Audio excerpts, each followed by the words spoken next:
ರಾಜ್ಯ ಕಾಂಗ್ರೆಸ್ ಪಾಳೆಯ ಸಂಕ್ರಾಂತಿಗಿಂತಲೂ ಕೂಡ ಒಂದಷ್ಟು ಕ್ರಾಂತಿಗಳಿಗೆ ನವೆಂಬರ್ಗೆ ಸಾಕ್ಷಿ ಆಗಬಹುದು ಅನ್ನುವಂಥ ಲೆಕ್ಕಾಚಾರಗಳು ಆಗಿಂದ ಆಗ ಆಗ್ತಾನೆ ಇದೆ. ಅದು ಸಂಪುಟಕ್ಕೆ ಸಂಬಂಧಪಟ್ಟಂತೆ ಅಲ್ವೇ ಅಲ್ಲ, ಬದಲಾಗಿ ಸಿಎಂ ಕುರ್ಚಿಗೆ ಸಂಬಂಧಪಟ್ಟಂತೆ. ಸಿದ್ದರಾಮಯ್ಯನವರು ಪೂರ್ಣಾವಧಿ ಸಿಎಂ ಅಂತ ಜಪ ಮಾಡ್ತಿದ್ದಾರೆ. ಡಿಕೆ ಶಿವಕುಮಾರ್ ಅವರು ನವೆಂಬರ್ನೇ ಸಿಎಂ ಪಟ್ಟಕ್ಕೆ ಇರುವ ಕನಸು ಕಾಣ್ತಿದ್ದಾರೆ. ಹಾಗಾದ್ರೆ ಏನಾಗ್ತಾ ಇದೆ, ಅಸಲಿ ವಿಚಾರ ಏನು? ಆ ಕುರಿತ ಡೀಟೇಲ್ಸ್ ಗ್ಯಾರಂಟಿ ನ್ಯೂಸ್ನಲ್ಲಿ.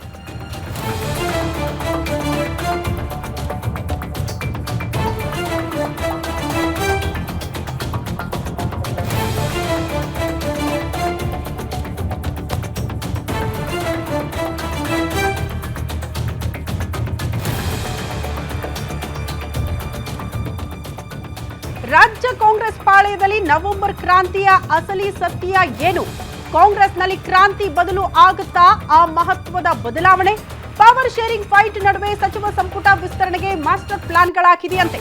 ಡಿಕೆ ಶಿವಕುಮಾರ್ ಇಂದ ಸಿಎಂ ಸ್ಥಾನಕ್ಕೆ ಫೈಟ್ ಕಂಟಿನ್ಯೂ ಬೆನ್ನಲ್ಲೇ ಸಂಪುಟ ಪುನರ್ರಚನೆಯ ಮಾತು. ಸಿಎಂ ಸಿದ್ದರಾಮಯ್ಯರಿಂದ ಸಂಪುಟ ಪುನರ್ರಚನೆ ಮಾಡೋದಕ್ಕೆ ಬಿಗ್ ಪ್ಲಾನಿಂಗ್ಗಳಾಗ್ತಾ ಇದೆ. ನವೆಂಬರ್ ಅಂತ್ಯದ ಒಳಗಡೆ ರಾಜ್ಯದಲ್ಲಿ ಜಾರಿಯಾಗುತ್ತಾ ಗುಜರಾತ್ ಮಾದರಿ? ಇದು ಪ್ರಶ್ನೆ ಇದೆ. ಆ ಲೆಕ್ಕಾಚಾರದಲ್ಲಿ ಸಿಎಂ ಸಿದ್ದರಾಮಯ್ಯನವರು ವರ್ಕೌಟ್ ಮಾಡ್ತಿದ್ದಾರೆ. ಈ ಪ್ಲಾನಿಂಗ್ಗಳು ವರ್ಕೌಟ್ ಆಗುತ್ತಾ ಅನ್ನೋದು ಪ್ರಶ್ನೆ. ಯಾಕಂದ್ರೆ ಡಿಕೆ ಶಿವಕುಮಾರ್ ಅವರು ಈ ಹಿಂದೆ ವರಿಷ್ಠರ ಮುಂದೆ ಹೇಳಿದ್ದು ಸಿಎಂ ಕುರ್ಚಿ ಮಾತ್ರ ಕೊಡಿಸಿ ಸಂಪುಟ ಪುನರ್ರಚನೆ ಅವಶ್ಯಕತೆ ಇಲ್ಲ ಅಂತ. ಆದ್ರೆ ಸಿದ್ದರಾಮಯ್ಯನವರು ಅವಶ್ಯಕತೆ ಇದೆ ಅಂತಿದ್ದಾರೆ.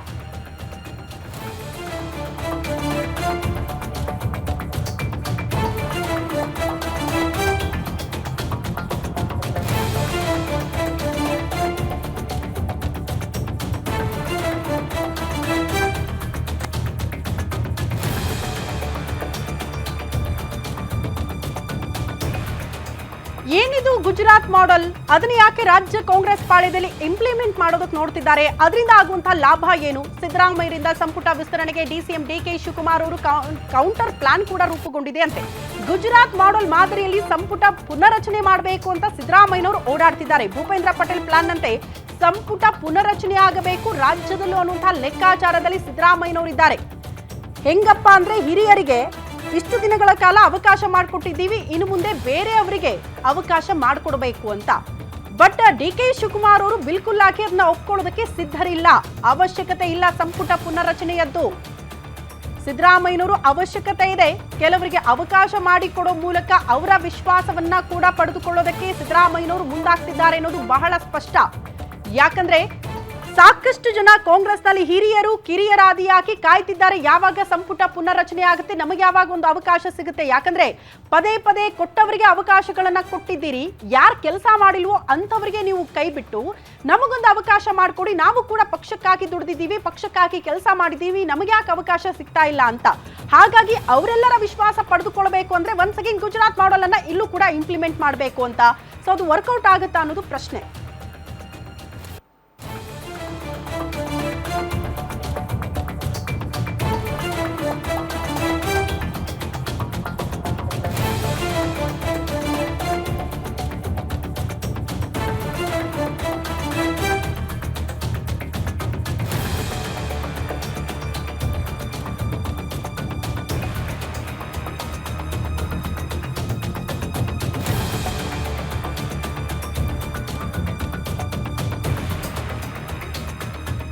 ಸಿಎಂ ಡಿಸಿಎಂ ಹೊರತುಪಡಿಸಿ ಎಲ್ಲಾ ಸಚಿವರಿಂದ ರಾಜೀನಾಮೆ. ಹೊಸದಾಗಿ ಸಂಪುಟ ಪುನರ್ರಚನೆ ಮಾಡಲೇಬೇಕು ಅಂತ ಡಿಸಿಎಂ ಡಿಕೆ ಶಿವಕುಮಾರ್ ಪಟ್ಟು ಹಿಡಿದಿದ್ದಾರೆ.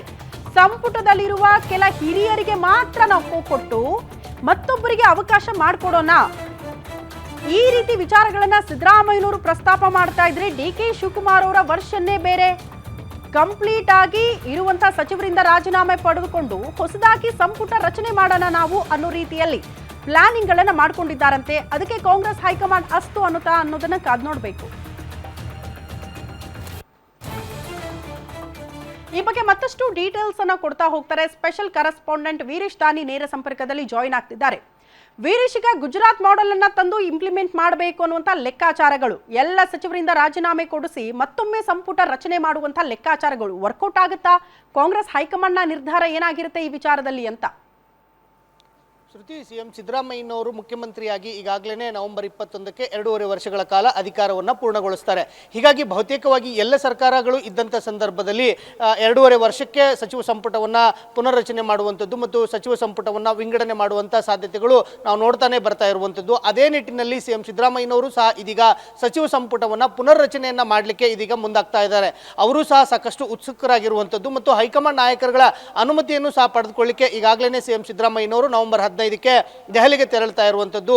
ಬಿಹಾರ ಚುನಾವಣೆ ಮುಗಿದ ತಕ್ಷಣವೇ ಸಿಎಂ ಸಿದ್ದರಾಮಯ್ಯನವರು ರಾಹುಲ್ ಗಾಂಧಿ, ಸೋನಿಯಾ ಗಾಂಧಿ ಹಾಗೂ ಎಐಸಿಸಿ ಅಧ್ಯಕ್ಷ ಮಲ್ಲಿಕಾರ್ಜುನ್ ಖರ್ಗೆ ಅವರನ್ನ ಭೇಟಿಯಾಗಿ ಸಂಪುಟ ಪುನರ್ರಚನೆಯ ವಿಚಾರಕ್ಕೆ ಸಂಬಂಧಿಸಿದಂತೆ ಸಾಕಷ್ಟು ಚರ್ಚೆಯನ್ನು ಮಾಡಲಿಕ್ಕೆ ಮುಂದಾಗ್ತಾ ಇರುವಂಥದ್ದು.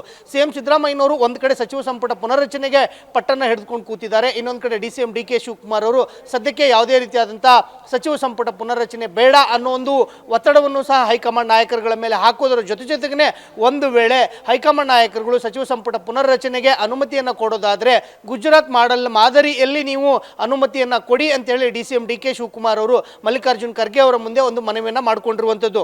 ಗುಜರಾತ್ ಮಾದರಿ ಅಂತಂದರೆ ಗುಜರಾತ್ನ ಸಿಎಂ ಆಗಿರ್ತಕ್ಕಂಥ ಭೂಪೇಂದ್ರ ಪಟೇಲ್ ರವರು ಇತ್ತೀಚೆಗಷ್ಟೇ ಅವರ ಸಚಿವ ಸಂಪುಟದಲ್ಲಿದ್ದಂಥ ಸಚಿವ ಸಂಪುಟದ ಅರ್ಧದಕ್ಕಿಂತಲೂ ಹೆಚ್ಚು ಸಚಿವರ ರಾಜೀನಾಮೆಯನ್ನು ಪಡೆದುಕೊಂಡು ಹೊಸಬರಿಗೆ ಅವಕಾಶವನ್ನು ಮಾಡಿಕೊಟ್ಟಿರುವಂಥದ್ದು.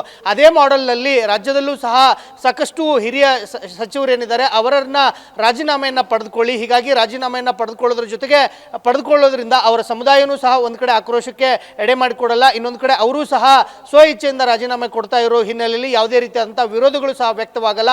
ಹೀಗಾಗಿ ಗುಜರಾತ್ ಮಾದರಿಯಲ್ಲೇ ಸಚಿವ ಸಂಪುಟವನ್ನು ವಿಸ್ತರಣೆ ಮಾಡಿ ಅನ್ನೋ ಒಂದು ಒತ್ತಡವನ್ನು ಡಿಸಿಎಂ ಡಿಕೆ ಶಿವಕುಮಾರ್ ಅವರು ಹಾಕ್ತಾ ಇರುವಂಥದ್ದು. ಹೀಗಾಗಿ ಸಿಎಂ ಸಿದ್ದರಾಮಯ್ಯನವರು ಇದೇ ನವೆಂಬರ್ 15ಕ್ಕೆ ದೆಹಲಿಗೆ ತೆರಳುತ್ತಾ ಇರುವಂಥ ಸಂದರ್ಭದಲ್ಲಿ ಮಲ್ಲಿಕಾರ್ಜುನ್ ಖರ್ಗೆ ಮತ್ತು ರಾಹುಲ್ ಗಾಂಧಿ ಅವರ ಜೊತೆಗೆ ಚರ್ಚೆ ಆಗುವಂಥ ಸಂದರ್ಭದಲ್ಲಿ ಗುಜರಾತ್ ಮಾದರಿಯಲ್ಲಿ ಸಚಿವ ಸಂಪುಟ ವಿಂಗಡಣೆ ಆಗುತ್ತೋ ಅಥವಾ ಕೆಲವರಿಗೆ ಕೋಕನ್ನು ಕೊಟ್ಟು ಹೊಸಬರಿಗೆ ಆದ್ಯತೆಯನ್ನು ಕೊಡ್ತಾರಾ ಅನ್ನೋದು ಸಾಕಷ್ಟು ಕುತೂಹಲವನ್ನು ಮೂಡಿಸಿರುವಂಥದ್ದು. ಶ್ರುತಿ, ಓಕೆ, ಧನ್ಯವಾದಗಳು ದಾನಿ ತಮ್ಮೆಲ್ಲ ಮಾಹಿತಿಗೆ.